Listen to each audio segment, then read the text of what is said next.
હવે આપણે શેર એકાઉન્ટમાં જે શેર બિલની ખરીદીની એન્ટ્રી કરવાની હતી એ આપણે જોશું। અહીં શેર એકાઉન્ટમાં જોશું, એમાં ફ્રેન્ડ્સ શેર એન્ટ્રી આપેલું છે, અહીં છે ઇનવોઇસ, તો એમાં લેશું। અહીં એડ આપેલું છે અથવા તેની શોર્ટકટ કી છે ઇન્સર્ટ, અહીં એ લેશું। ત્યાર પછી અહીં બ્રોકરેજનું નામ, અહીં 5 પૈસામાંથી આપણે શેર લઈ છીએ। ત્યાર પછી અહીં ઇન્વેસ્ટમેન્ટ આપેલું છે, ઇન્વેસ્ટમેન્ટ લેશું। ત્યાર પછી તારીખ આપેલી છે, તો એ અત્યારે હમણાં રહેવા દેશું। ત્યાર પછી ફ્રેન્ડ્સ બિલ નંબર આપેલું છે, તો આપણે બિલ નંબર જોશું। અહીં જોશું તો એ બિલ નંબર લઈ લેશું।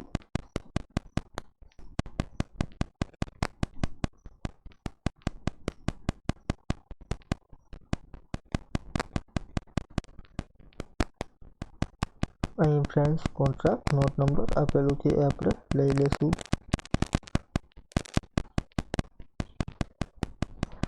એન્ટર આપીશું ફ્રેન્ડ્સ। અહીં પ્રોડક્ટનું નામ છે, તો અહીં સેન્ટ્રલ બેંક ઓફ ઇન્ડિયા લેશું। ત્યાર પછી અહીં સેલ પરચેજ આપેલું છે, તો અહીં આપણે પરચેજ રાખીશું। ત્યાર પછી એનઆઈ આપેલું છે, એટલે કે નોર્મલમાં તમે સેલ પરચેસ કરો છો કે ઇન્ટ્રાડેમાં સેલ પરચેસ કરો છો, તો અહીં નોર્મલ રાખીશું। ત્યાર પછી ક્વોન્ટિટી આપેલી છે ફ્રેન્ડ્સ, તો અહીં ક્વોન્ટિટી લેશું આપણે। અહીં અત્યારે એક ક્વોન્ટિટી છે, તો આપણે એક ક્વોન્ટિટી લેશું। અહીં રેટ આપેલો છે, તો અહીં પર રેટ છે 18.40, અહીં 18.40 આપણે લઈ લેશું। અહીં બ્રોકરેજ આપેલું છે, તો એ તમે અહીં જોઈને લઈ શકો। અહીં બ્રોકરેજ આપેલું છે 0.46, એન્ટર આપીશું।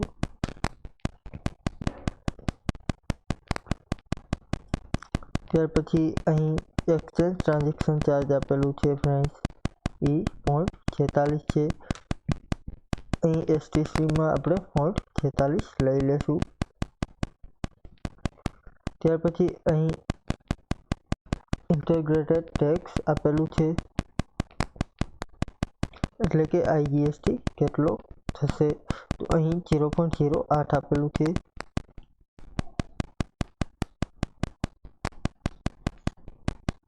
એન્ટર આપી દેશું ફ્રેન્ડ। અહીં ટેબ આપીશું, અહીં એન્ટર આપીશું।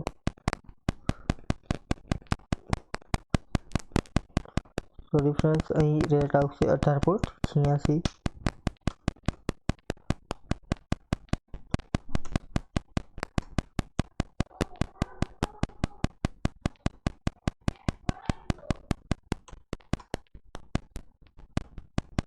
અહીં ટેબ આપી દેશું। અહીં ફ્રેન્ડ્સ તમે જોશો તો 19.86 આપેલું છે, તો એ તમારી ટોટલ અમાઉન્ટ તમને જોવા મળશે।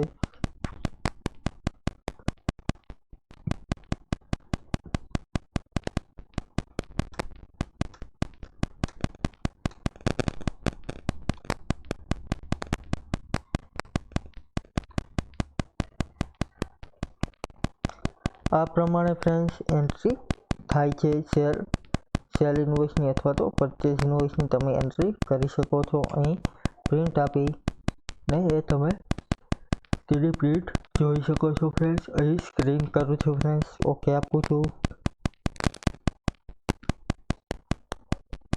અહીં તમે જોશો તો અહીં આ પ્રકારનું તમને બિલ જોવા મળશે।